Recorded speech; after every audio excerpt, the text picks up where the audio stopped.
La semaine dernière a été publié le classement des universités de Shanghai. Tant attendu, mais également tellement sujet à caution, étant donné les critères qui président à son élaboration. Parmi ces critères, on trouve tout d'abord le nombre de prix Nobel qui enseignent dans ces universités ou qui ont enseigné dans ces universités. On trouve comme autre critère important le nombre de publications dans des revues prestigieuses des professeurs et des chercheurs de ces universités, mais la formation pédagogique n'intervient pas véritablement, ou en tout cas secondairement. Le sujet dont je voudrais vous parler aujourd'hui est celui de l'évolution des universités françaises du XVIe au XVIIIe siècle, donc sous l'Ancien Régime, et l'on verra que, dans cet exposé, qu'un certain nombre de problèmes qui se posent aujourd'hui aux universités étaient déjà présents il y a donc plusieurs siècles. On parle beaucoup aujourd'hui de crise des universités, on parle de financement des universités, on parle de recrutement des universités, on parle de mobilité entre les universités, en particulier en Europe, mais pas seulement. On parle aussi de la fermeture sociale des universités, de la concurrence entre les établissements d'enseignement supérieur. On va voir que tous ces problèmes sont très présents donc à partir du XVIe siècle, voire au-delà.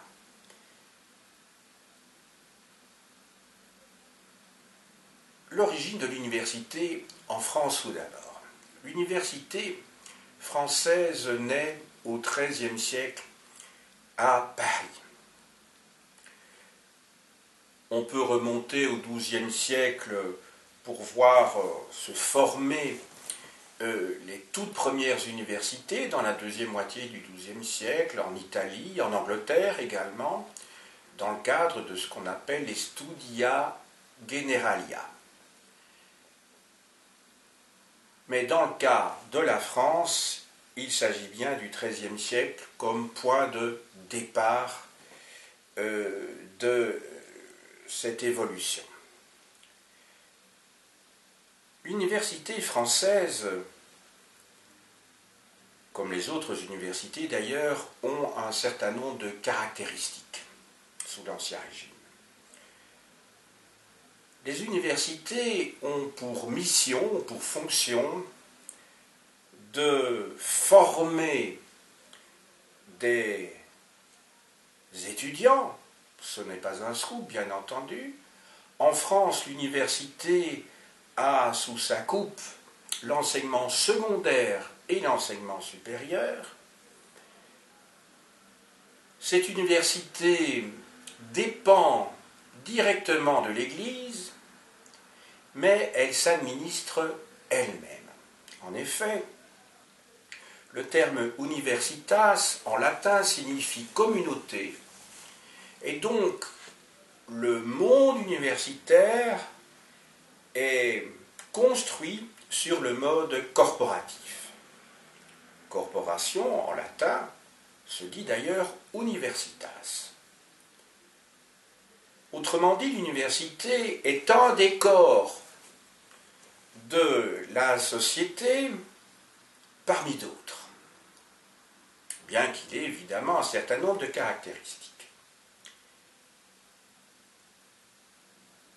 On peut dire qu'entre 1530 et 1630, les effectifs en nombre d'étudiants des universités en France croissent, donc pendant un siècle. Toutefois, il ne faudrait pas s'imaginer que l'essor sur le plan quantitatif en nombre d'étudiants des universités, soit corrélé à un essor sur le plan scientifique. Et en termes de qualité du recrutement. En effet, on va voir que, à l'inverse de ce qui s'était passé du XIIIe au XVe siècle, l'université française est en crise du XVIe au XVIIIe. Mon exposé comprendra deux parties.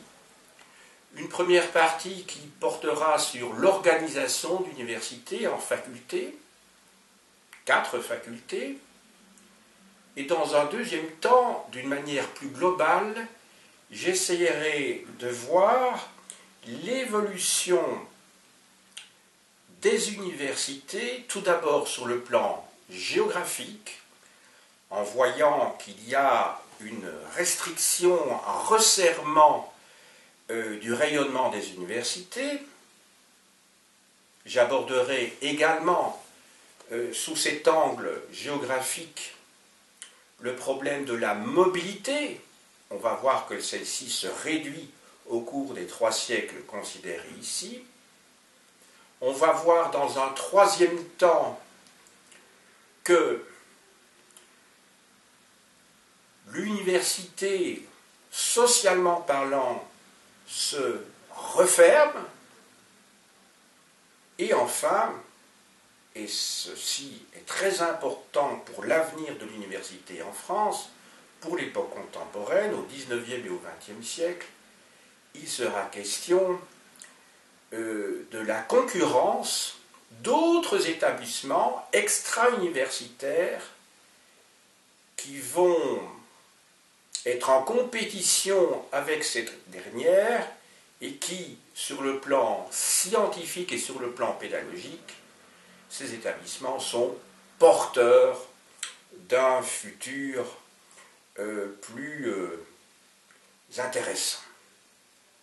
Je terminerai enfin par une conclusion très rapide sur la fin des universités au moment de la Révolution française. Premier volet, donc, celui de l'organisation de l'université et de sa composition en 4 facultés. En effet, l'université, je l'ai dit en introduction, chapeaute non seulement l'enseignement supérieur de type universitaire, comme nous le connaissons aujourd'hui, mais chapeaute également l'enseignement secondaire. L'enseignement secondaire, sous la coupe de l'université, c'est la faculté des arts. Les étudiants, d'ailleurs, qui appartiennent à cette faculté des arts sont appelés des artistes ou des artiens. Cette faculté des arts trouve son origine dans les 7 arts libéraux. Art dans le sens donc de artes, étymologiquement. Ces 7 arts libéraux, et ceci remonte à la fin de l'Antiquité d'ailleurs, sont divisés en 2 grandes catégories. D'une part, des arts que nous appellerions aujourd'hui proches des sciences, et d'autre part, des disciplines qui, elles, sont proches de ce qu'on appellerait les matières littéraires. Parmi les matières entre guillemets littéraires au sens général, il y a d'une part la grammaire, il y a ensuite la rhétorique, et il y a enfin la dialectique, à laquelle, ces 3 disciplines, à laquelle s'ajoute la philosophie, qui appartient au même secteur que la dialectique. La grammaire, qui est enseignée, donc, dans ce qu'en Belgique on appellerait aujourd'hui l'enseignement supérieur des humanités, en France dans ce qu'on appellerait les classes de lycée, eh bien, ces disciplines, donc, sont destinées à apprendre à lire, à comprendre ce que l'on lit, c'est ce qu'enseigne la grammaire. La rhétorique, c'est bien sûr l'apprentissage du beau langage, mais surtout de l'expression orale dans ce qu'elle a de structuré.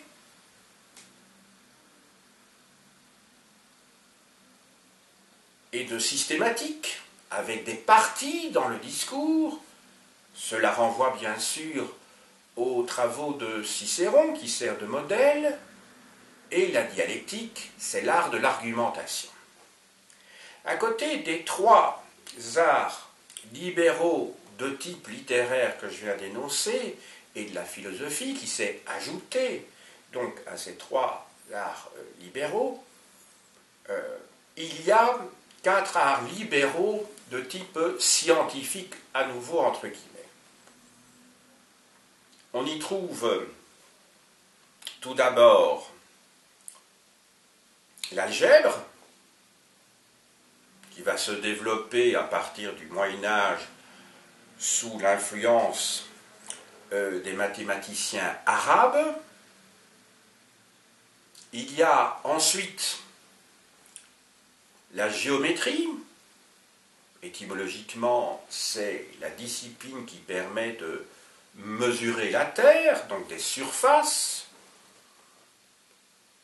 Il y a ensuite, ou des volumes, il y a ensuite l'astronomie, qui elle ne s'intéresse pas à la Terre, mais au ciel, aux astres, aux planètes, aux étoiles, et enfin, il reste la musique qui est associée donc à ces matières scientifiques. Les 3 premières matières appartiennent à ce qu'on appelle le trivium, et les 4 dernières appartiennent à ce que l'on désigne par le terme de quadrivium.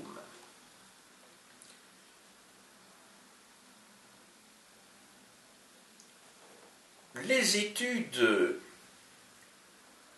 suivies pendant le cursus de la faculté des arts donnent lieu à un grade, en cas de réussite, qui est celui de maître ès arts.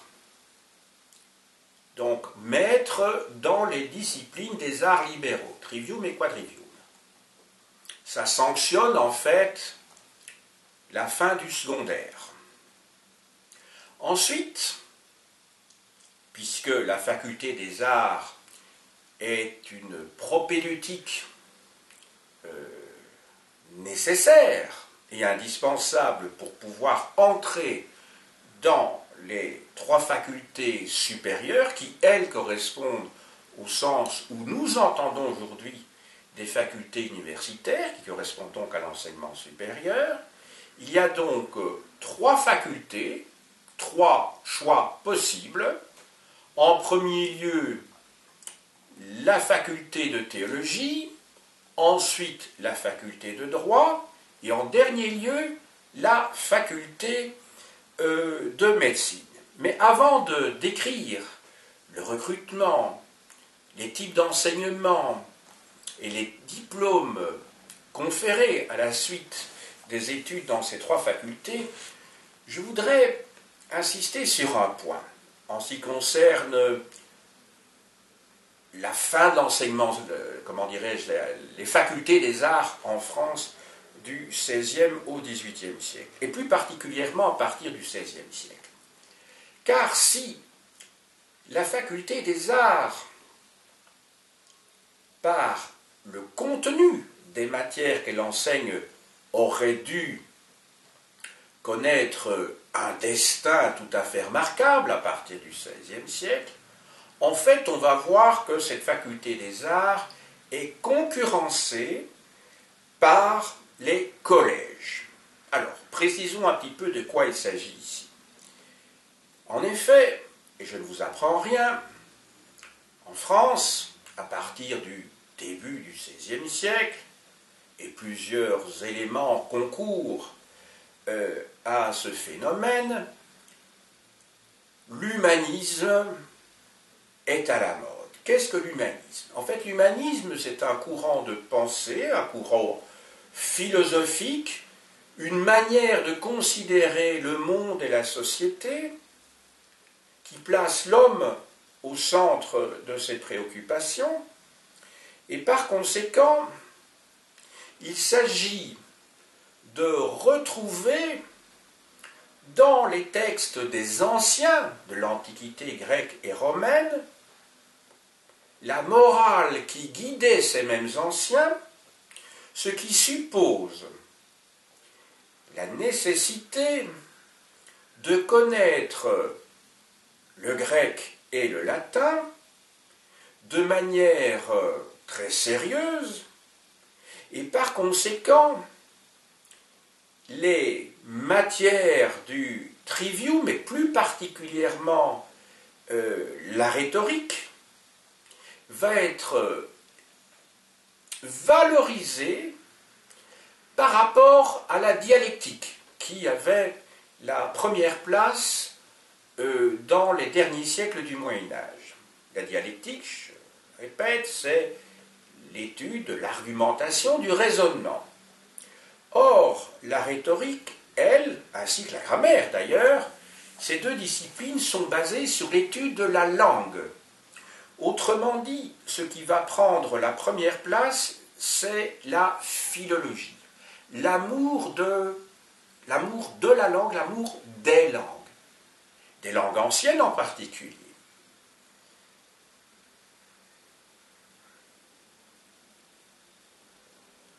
Grâce à l'humanisme, les langues, et donc la grammaire et la rhétorique, vont prendre de l'importance. Mais on aurait pu penser qu'à la suite de cela, la faculté des arts allait croître et allait connaître un essor tout à fait remarquable. Mais, au XVIe siècle, il y a d'autres événements qui interviennent. Et d'ailleurs, l'histoire de l'université française du XVIe au XVIIIe siècle est fortement marquée par ce qui se passe dès le XVIe siècle, c'est-à-dire, d'une part, les controverses religieuses qui conduisent du côté catholique aux mesures prises pendant et au lendemain du Concile de Trente, qui se termine en 1563, et d'autre part, le XVIe siècle est marqué aussi en France par une montée, un renforcement de ce que l'on a pour habitude d'appeler la monarchie absolue.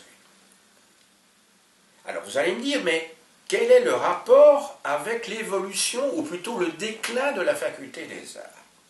Eh bien, il se fait qu'au XVIe siècle, on va voir les collèges qui, jusqu'alors, n'étaient que des lieux de résidence, des foyers pour étudiants, ce qui est encore le cas dans les universités anglaises. Si vous allez à Oxford, à Cambridge, vous allez voir qu'il y a des collèges dans ces deux villes, mais qui ne sont pas au sens strict l'université. L'université, c'est une institution qui dispense des savoirs.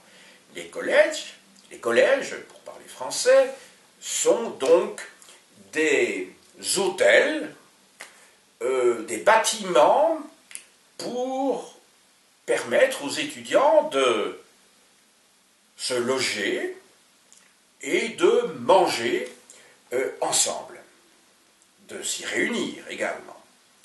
Mais il se fait que les collèges peuvent, dans un certain nombre de cas, être des lieux où l'on dispense un enseignement. Et alors là, on voit que le terme collège va prendre une signification qui n'était plus celle, qui ne sera plus celle que ce terme avait auparavant. Le mot collège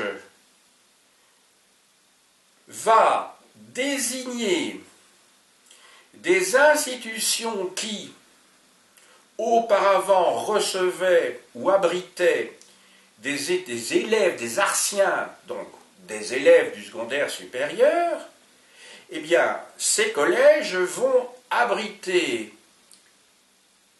non seulement ces élèves, mais vont en même temps et surtout dispenser des enseignements. Non seulement dans des villes universitaires, mais aussi dans des villes où il n'y avait pas d'université. Et c'est ainsi que l'ordre des Jésuites, qui est contemporain de la réforme catholique de l'Église, et qui va être un des fers de lance de la papauté pour encadrer cette société chrétienne qui connaît tant de turbulences au XVIe siècle, eh bien, la papauté va se servir de la Compagnie de Jésus pour encadrer la jeunesse et la diriger sur les rails donc du Concile de Trente, autrement dit de la contre-réforme. Les jésuites vont comme ça essaimer. Les collèges des jésuites, des collèges de jésuites vont être créés un petit peu partout en France. Et pas seulement en France, bien entendu, dans d'autres pays. Mais ce ne serait pas l'objet de cette discussion que de parler de l'étranger. Ces collèges sont, comment dirais-je, se disséminent sur le territoire, et les jésuites vont donner une excellente formation où justement les lettres, la rhétorique va avoir une place tout à fait cruciale. Dans les collèges de jésuites, et je rappelle que le terme collège, à l'origine, ce sont donc bien des bâtiments dans lesquels des élèves sont logés, peuvent se nourrir, se rencontrer, eh bien ces collèges qui dorénavant sont des collèges d'enseignement secondaire et ne sont plus des collèges qui réunissent également des universitaires de l'enseignement supérieur, eh bien ces collèges vont être subdivisés en classes. Et ces classes vont porter différents noms qui restent encore en Belgique partiellement, alors qu'en France, ces termes ont disparu, sauf pour la terminale où l'on fait encore d'ailleurs beaucoup de philosophie.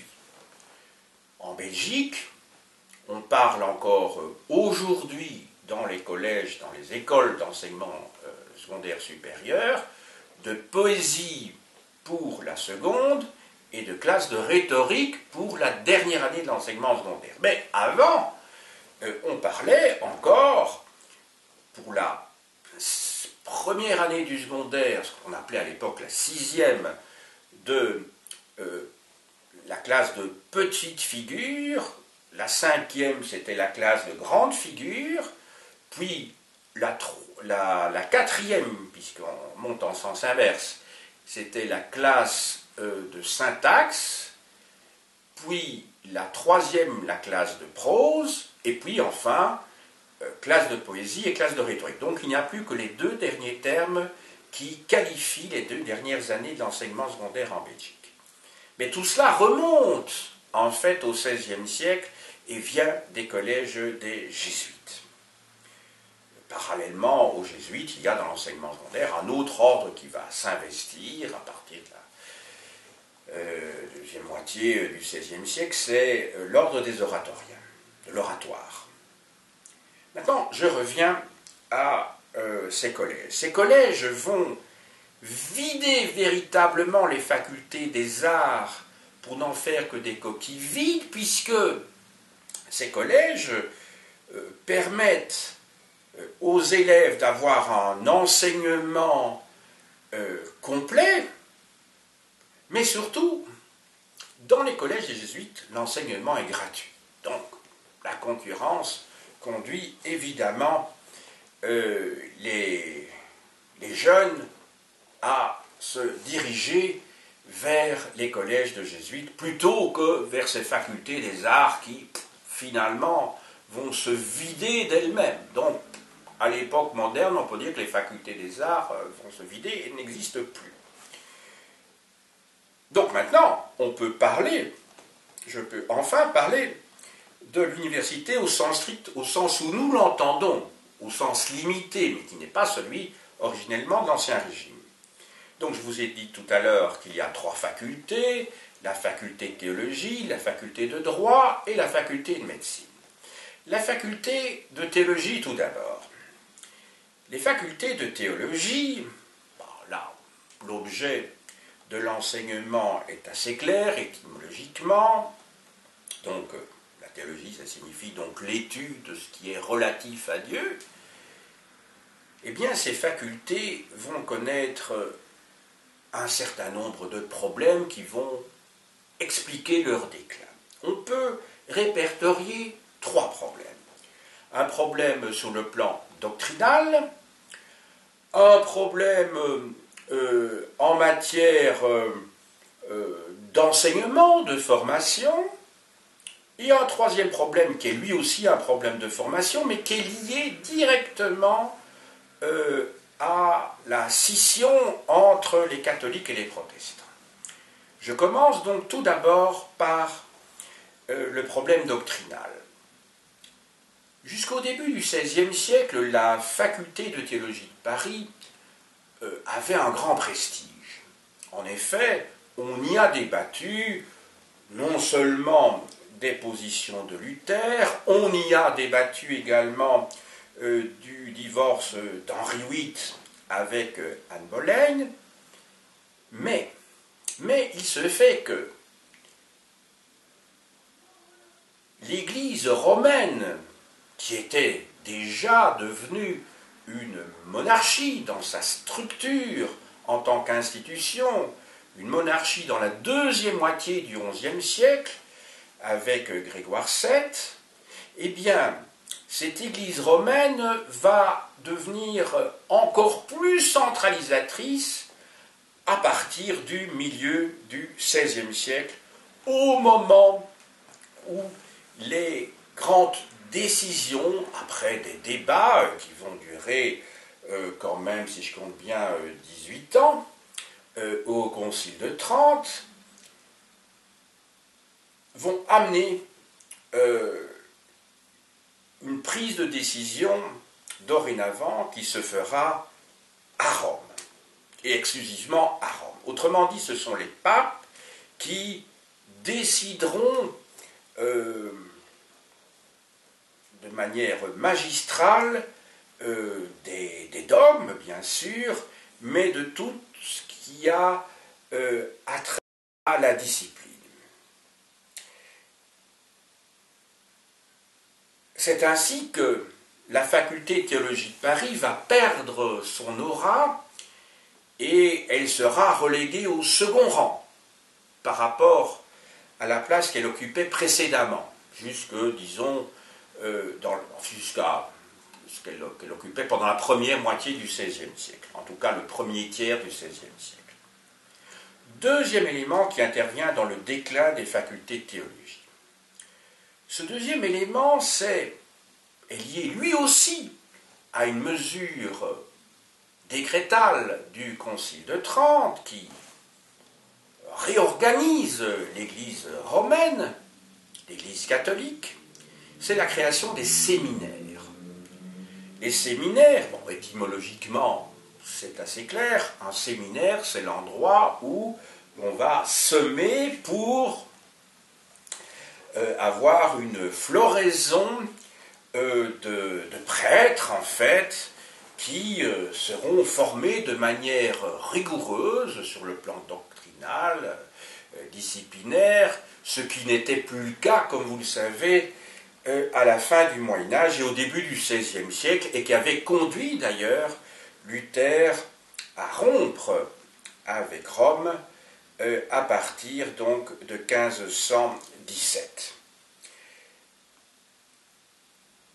Ces séminaires vont former des prêtres qui ne sont pas à la recherche d'un titre doctoral dans les universités. Autrement dit, les séminaires vont faire concurrence aux facultés de théologie.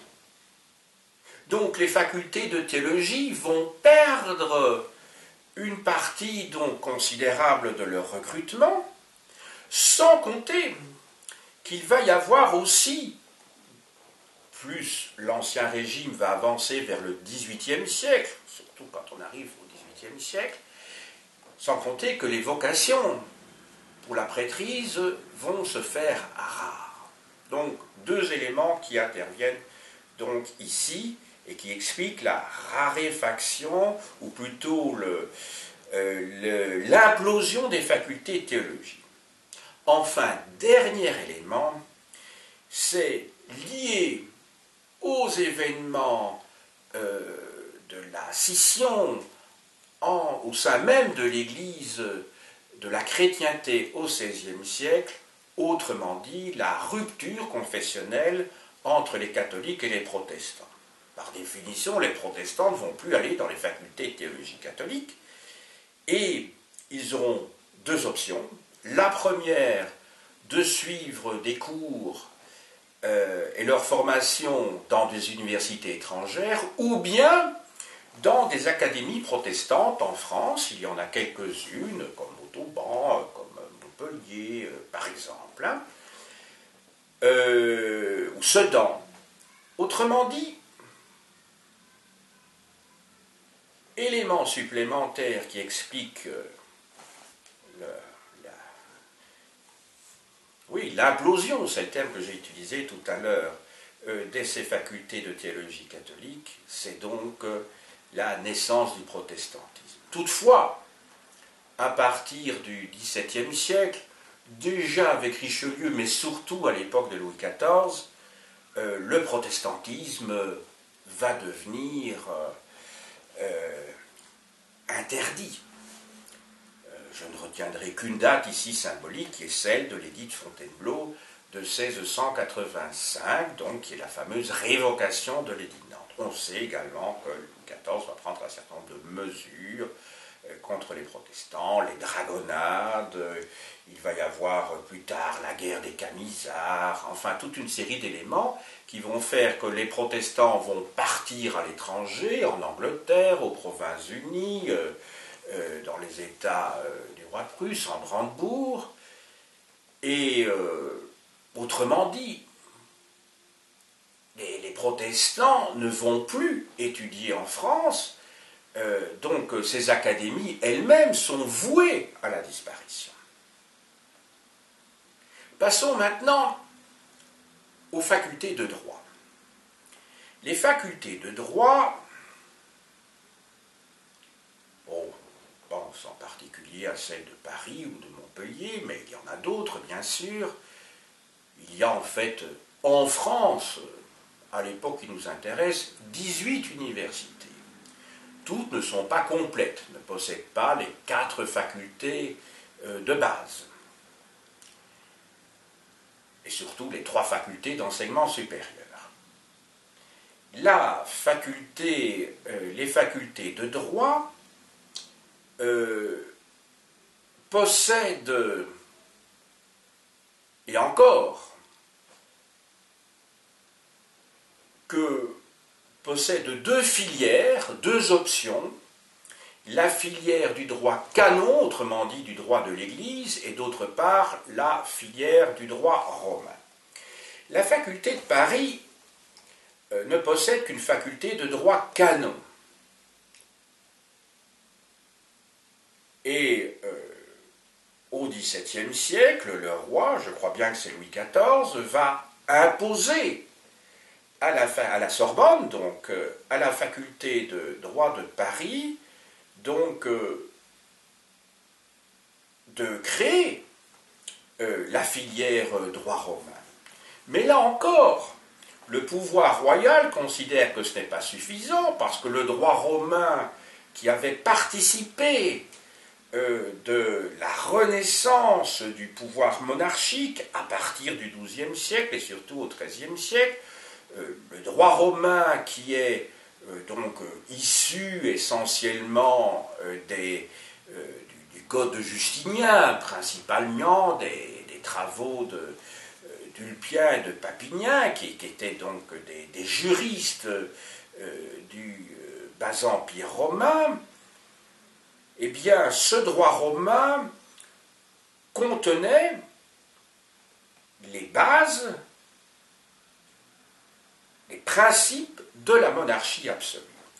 Les rois de France s'en sont donc servis pour imposer leur pouvoir face d'une part aux féodaux et d'autre part face à l'Église. On sait que autour de 1300, Philippe IV le Bel s'était entouré de juristes, de légistes comme Philippe de Nogaret et comme Enguerrand de Marigny.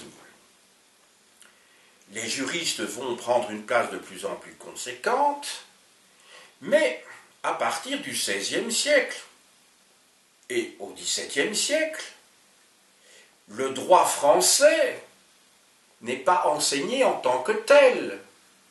Et donc c'est ainsi que, au XVIIe siècle, la royauté tient à ce qu'à côté du droit romain, il y ait des cours de droit français, tant sur le plan comment dirais-je, de la doctrine, sur le plan également de la jurisprudence, dans le domaine, sur le plan législatif, bien entendu, et en ce qui concerne les coutumes, qui ont été mises par écrit et qui sont en cours de publication. Autrement dit, la monarchie n'est pas satisfaite de cet enseignement canonique qui, effectivement, est majoritairement enseigné, du droit romain qu'il faut imposer à la faculté de Paris, et enfin de ce droit français qui n'est pratiquement pas enseigné du tout. Or, les juristes ont besoin du droit national, bien sûr. C'est ce qui explique que les facultés de droit perdent de leur intérêt, je veux dire en termes d'enseignement, et que ceux qui vont dans les facultés de droit, ce n'est pas tellement, même si ça intervient bien entendu pour apprendre le droit, qu'ils y vont, mais surtout pour avoir des titres universitaires qui sont indispensables pour exercer la profession. Autrement dit, si vous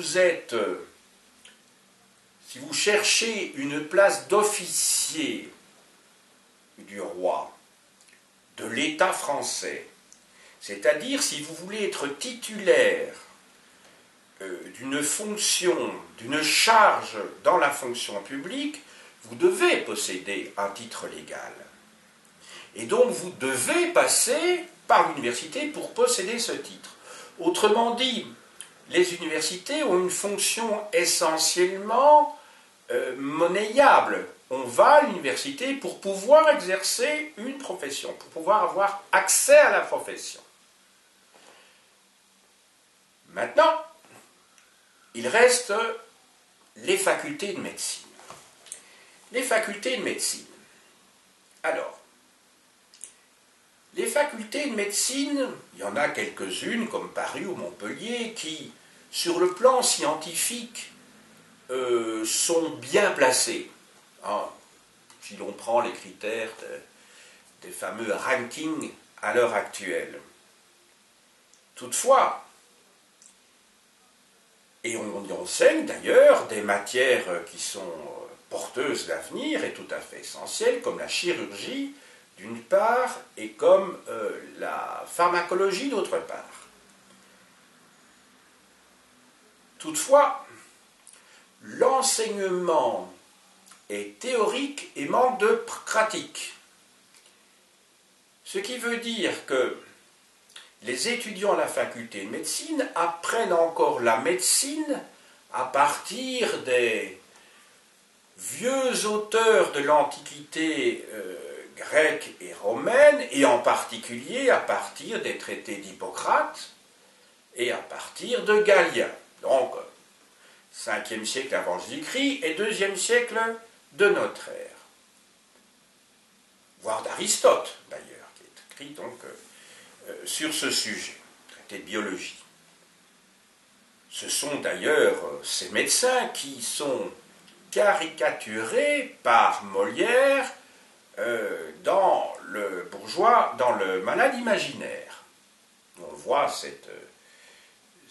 groupe de médecins, des savantissimi doctores, qui profitent de la crédulité du malade et qui cherchent à se faire de l'argent. Et ils ont tous d'ailleurs des points de vue différents quant aux purges qu'il faut effectuer sur ce dernier.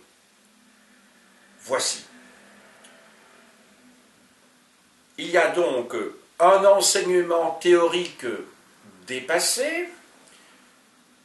Toutefois, depuis le XVIe siècle, il y a une dissection annuelle qui est pratiquée à la faculté de Paris, et vous savez toutes les difficultés qu'il y a eu à pouvoir enfin disséquer publiquement sans devoir se cacher. Vous connaissez le travail, le traité d'anatomie d'André Vézal, un bruxellois d'ailleurs. Vous savez les difficultés également d'un Ambroise Paré, qui était un chirurgien. Vous avez certainement, oui, les travaux de Léonard de Vinci sur ce sujet aussi. Et donc, il y a donc une ouverture, mais c'est largement insuffisant que d'assister à une dissection anatomique, donc une fois par an. Quant à l'hôpital, les hôpitaux, à cette époque-là, n'ont pas la même fonction qu'aujourd'hui. Aujourd'hui, un hôpital, c'est un lieu où l'on est, comment dirais-je, soigné et où on espère pouvoir guérir. Au Moyen-Âge, et à l'époque qui nous intéresse, l'hôpital a une autre fonction. Hôpital vient du terme hospes en latin, hospes, hospice, qui signifie hôte. D'ailleurs, hôpital a la même racine que le mot hôtel. Autrement dit, les hôpitaux, ce sont des lieux, des résidences pour des gens qui sont malades, souvent qu'on essaye d'écarter du corps social pour ne pas rendre ce corps social malade lui-même.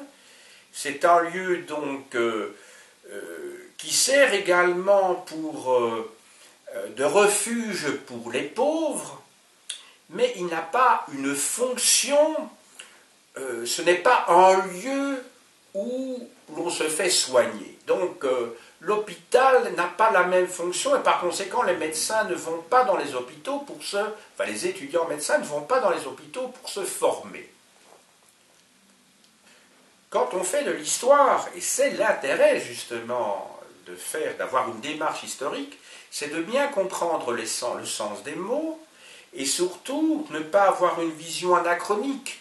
Lorsque vous lisez un roman historique, s'il est bien fait, il ne faut pas projeter sous ces mots des réalités qui n'étaient pas contemporaines. D'où mon petit laïus, ma petite digression à ce sujet. Enfin, dans les facultés de médecine, pour éviter de province, on vient souvent pour acheter à moindre frais un diplôme, alors qu'à la faculté de Paris, pour accéder au titre de docteur en médecine, il fallait tenez-vous bien, dépensé 7000 livres tournois, ce qui était tout à fait considérable. Donc, si on fait un petit résumé de ce que j'ai pu dire pour les trois facultés, théologie, droit et médecine, vous aurez retenu que, en termes d'enseignement, ces facultés se vident parce que l'enseignement n'est pas adéquat aux besoins du temps. Il y a de véritables besoins en matière théologique, mais il y a d'autres institutions qui prennent la place. J'ai parlé des séminaires, j'ai parlé des académies protestantes. En matière de droit, c'est un enseignement qui est souvent désuet puisqu'il se rapporte au droit romain, qui n'est pas sans intérêt pour défendre la place de la monarchie absolue, mais cette fonction se rapporte plutôt comment dirais-je, aux besoins du roi au Moyen-Âge, au moment où les rois ont besoin de s'imposer face aux féodaux. À l'époque qui nous intéresse, le droit que l'on doit apprendre devrait porter essentiellement sur les décisions des tribunaux, donc la jurisprudence et, comme je l'ai dit tout à l'heure, la compréhension des ordonnances, donc sur le législatif, sur la doctrine. Par exemple, et en matière de médecine, grosse lacune également sur le plan pratique, c'est un enseignement théorique. Donc l'université apparaît comme une vieille dame qu'il va falloir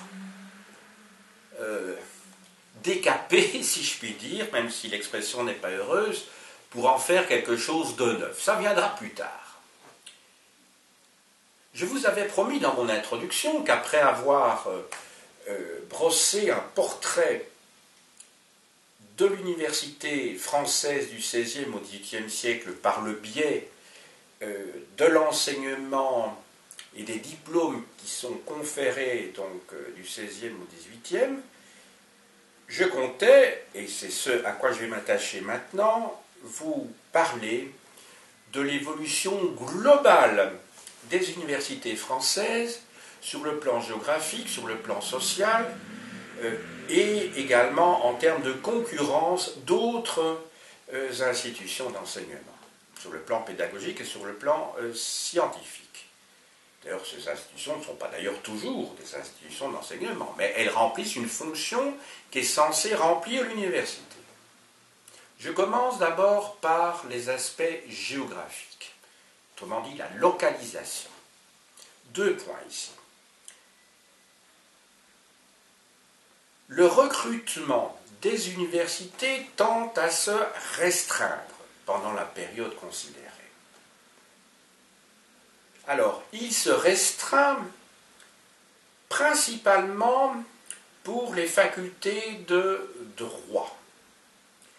On voit que le recrutement pour les facultés de droit est essentiellement régional. L'absorption par la monarchie des principautés médiévales n'a pas modifié la donne.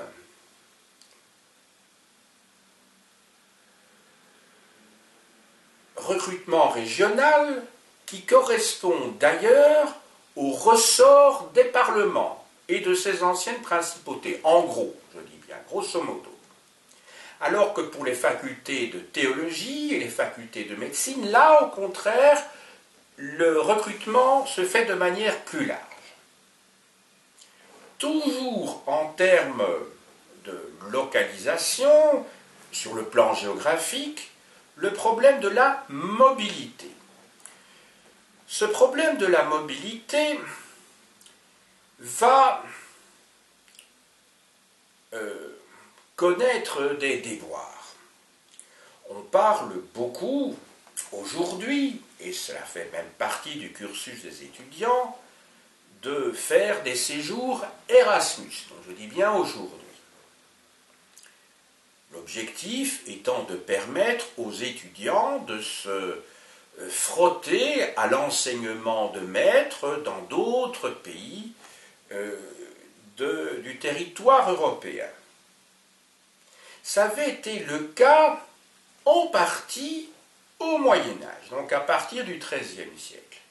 Même si cette mobilité ne doit pas être exagérée, elle fut toujours restreinte. Mais alors, en France, à l'époque moderne, cette mobilité va se réduire dans le cadre de la montée de ces monarchies absolues, nationales, qui vont mettre des freins justement à cette mobilité. C'est ainsi que le roi d'Espagne Philippe II, en 1559, ne permet pas à ses ressortissants d'aller faire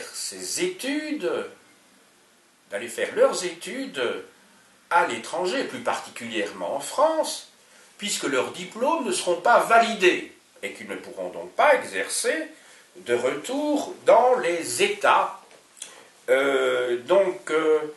sous l'autorité du roi d'Espagne, donc pas seulement l'Espagne, mais vous savez que Philippe II avait également des principautés en Italie et qu'il en avait dans l'actuelle Belgique, ce que l'on appelait à l'époque les Pays-Bas, ce qu'on va appeler donc les Pays-Bas espagnols. De la même manière, en France, le code Michau, qui date de 1629, et d'autre part les différentes mesures qui ont été prises par Colbert, le ministre, le surintendant, le contrôleur général des finances de Louis XIV, eh bien, ces mesures visent à restreindre, là aussi, la capacité d'exercer sa profession en fonction des universités où les titres ont été acquis. C'est ainsi que, pour pouvoir exercer une fonction qui dépend de l'État royal, il faut impérativement avoir suivi des cours d'université française et y avoir acquis ses grades. Donc, il y a un double mouvement, à la fois pour les étrangers qui ne vont plus venir en France, puisque de toute façon, je parle de ceux qui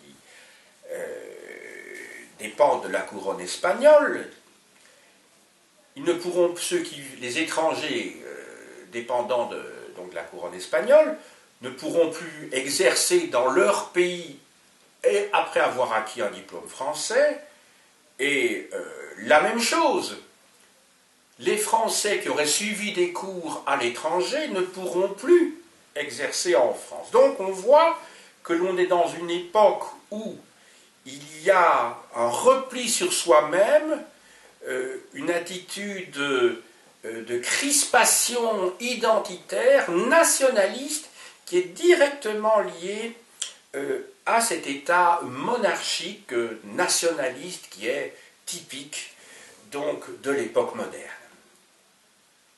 Maintenant, nous allons passer au deuxième point, après avoir vu les aspects liés au bassin de recrutement, puis aux problèmes liés à la mobilité des étudiants. Nous allons passer maintenant au deuxième point, ou à un troisième point, si vous voulez, qui est celui de la fermeture sociale. Effectivement, à la fin du Moyen-Âge, au Moyen-Âge d'ailleurs, dans les derniers siècles du Moyen-Âge et au XVIe siècle, il y avait parmi les étudiants des fils d'artisans, des fils de marchands, voire des fils de paysans qui appartenaient à la catégorie supérieure de la classe paysanne, ce qu'on appelle les laboureurs. Alors que plus l'on avance vers le XVIIIe siècle, plus l'université, vu le prix du Minerval, donc des droits d'inscription, de ce qu'il faut payée au maître se trouve de plus en plus élevée, et par conséquent, cela réduit comment dirais-je, le recrutement de ceux qui viennent de classes qui ne sont pas celles de la robe ou de la noblesse. Donc le recrutement se fait essentiellement parmi les robins, donc les fils d'avocats, de magistrats, juges et procureurs, et parmi les professions libérales, bien entendu. Oui, ce que je n'ai pas dit, mais qui semble tellement aller de soi que je n'ai même pas évoqué, quand je dis les fils, il va de soi que l'université sous l'Ancien Régime est strictement réservée aux hommes. Ça pourrait peut-être paraître plus qu'étonnant aux générations actuelles, mais je n'ai pas évoqué parce que pour moi ça allait de soi. Comme vous le savez, il faut attendre la deuxième moitié du XIXe siècle pour voir quelques femmes faire des études de médecine ou de droit, et encore elles ne peuvent pas exercer quand elles possèdent leur diplôme. C'est à partir du XXe siècle, et encore tout doucement, que l'on voit des femmes juristes qui peuvent enfin accéder à la profession d'avocat ou de magistrat ou à la fonction de médecin. Tout ça est très tardif, hein. Ça remonte à une centaine d'années. Aux États-Unis, ça a été un peu plus tôt. En Angleterre aussi, d'ailleurs. Mais donc tout ça est très très tardif. Je reviens à mon propos, et il reste un dernier point évoqué, ce qui explique le déclin des universités françaises du XVIe au XVIIIe siècle, c'est celui de la compétition, celui de la concurrence plutôt d'autres établissements, où l'on peut bénéficier d'une formation pédagogique plus poussée, où la recherche, ou sans accent grave, ou bien où la recherche scientifique peut se mener à bien de manière beaucoup plus dynamique et intéressante que dans les universités. Entendons-nous bien, les universités françaises ne sont pas mauvaises en termes d'enseignement, simplement elles ne sont pas à jour, ce qui n'est pas tout à fait la même chose. Alors, parmi ces établissements, il y en a un certain nombre qui ont été créés par le roi directement. Les autres sont liés directement à l'État moderne. Donc tout cela, vous allez voir, est très lié. Donc, il y a tout d'abord au XVIe siècle la création, la fondation par François Ier, en 1531, si mes souvenirs sont bons, du Collège des lecteurs royaux, c'est-à-dire du Collège de France, qui existe toujours aujourd'hui, après avoir porté des noms successifs, Collège royal, puis Collège impérial à l'époque de Napoléon et Napoléon III, Collège royal sous la Restauration et Louis-Philippe, et enfin Collège de France depuis l'instauration de la Troisième République, donc en 1810.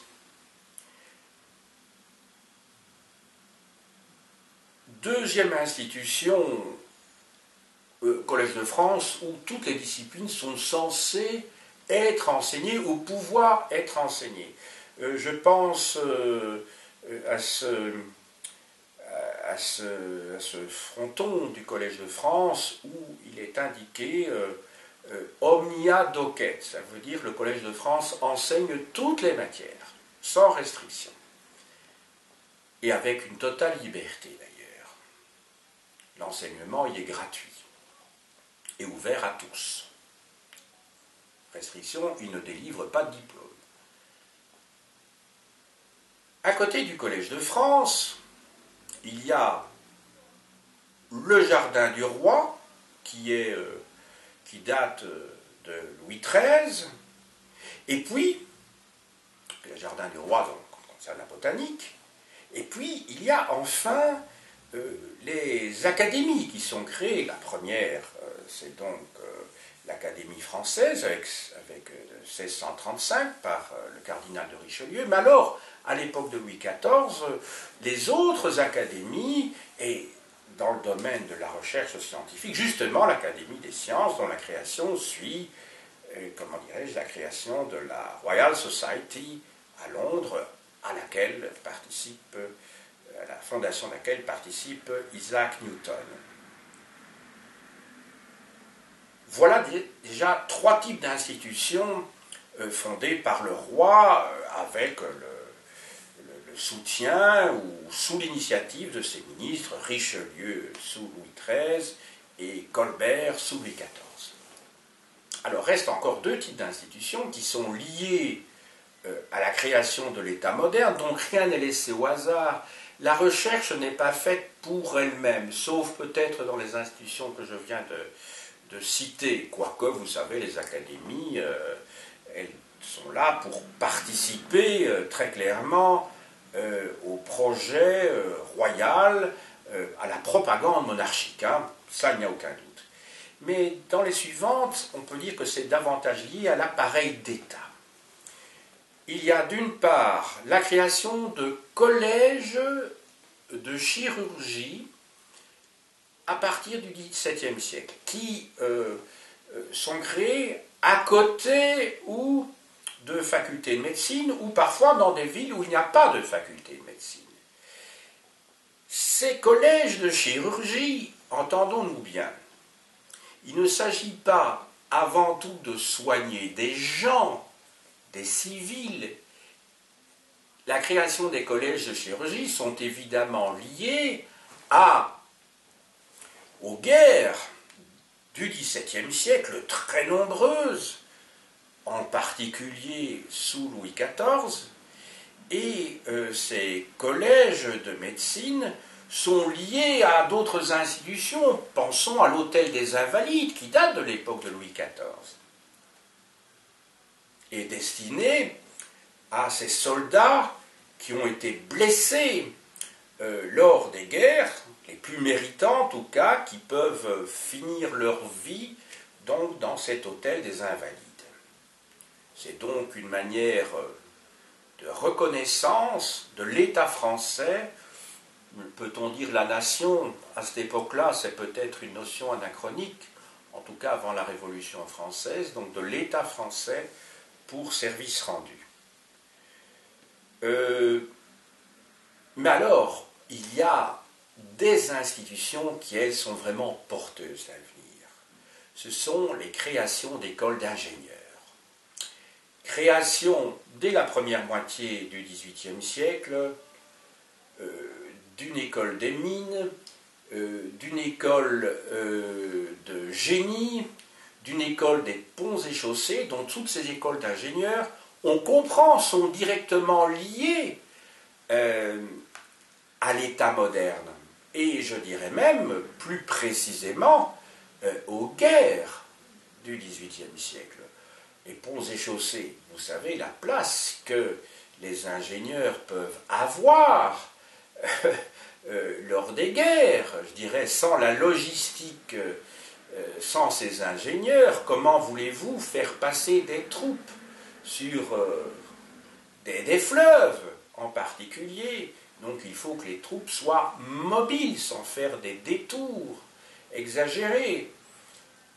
Les chaussées, je vous renvoie aux chaussées romaines aussi, les chaussées romaines qui avaient une fonction première qui était de permettre aux légions romaines de circuler dans l'Empire romain. Les écoles de génie, ponts et chaussées, donc écoles des mines. Ces écoles d'ingénieurs, et on en parle trop peu, vont avoir un rôle considérable. Quand vous pensez, et j'arrive à ma conclusion, qu'au moment de la Révolution française, les universités vont être supprimées, vont être abolies, en même temps que les corporations, parce que les universités, ce sont des corporations. Souvenez-vous ce que je vous ai dit dans mon introduction, universitas signifie communauté. qui est un synonyme de corporation. Donc l'université est une corporation au même titre qu'une autre. Donc on supprime le système corporatif et, par la même occasion, on veut refonder aussi l'enseignement. Un personnage comme Condorcet va avoir un rôle important à ce moment-là. Et vous savez que c'est au moment de la Révolution française que vont être créées ces fameuses grandes écoles dont on parle toujours aujourd'hui. Il y en a de nouvelles qui ont été créées, bien entendu, mais à cette époque-là, création de l'école polytechnique, création de l'école centrale, création de l'école normale, des écoles normales, c'est vraiment... La Révolution française n'est donc pas seulement une révolution de type social, de type institutionnel et juridique, constitutionnel, mais la Révolution française est aussi une révolution intellectuelle.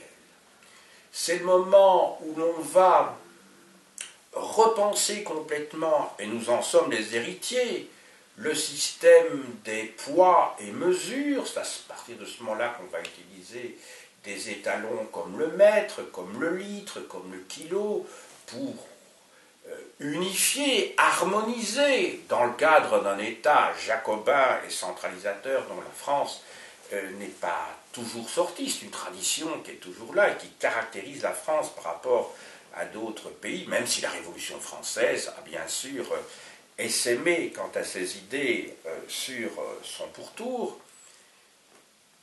pour donc unifier toutes ces monnaies et toutes ces mesures qui existaient sous l'Ancien Régime et qui faisaient que quand on se déplaçait de 10 ou de 20 km, on n'avait pas la même monnaie, on n'avait pas le même système de mesure, de poids, de capacité, etc. C'est un système tout à fait infernal. Voilà. Et donc, on peut dire que la Révolution française, en repensant complètement le système d'enseignement, va inaugurer une ère nouvelle, quoiqu'en France, vous savez, l'université, fondée ou refondée par Napoléon, comprend l'enseignement secondaire et l'enseignement supérieur de type universitaire. Donc Napoléon a repris la même dénomination pour recouvrir le secondaire et le supérieur dans une optique de contrôle, d'encadrement de toute la société. Vous savez que Napoléon a mis en place comme ça le fameux catéchisme impérial napoléonien, où il s'agissait d'apprendre que l'empereur était le représentant de Dieu sur terre. Donc il y a une continuité en fait avec l'Ancien Régime à ce niveau-là. Mais Napoléon va mettre au point le fameux baccalauréat.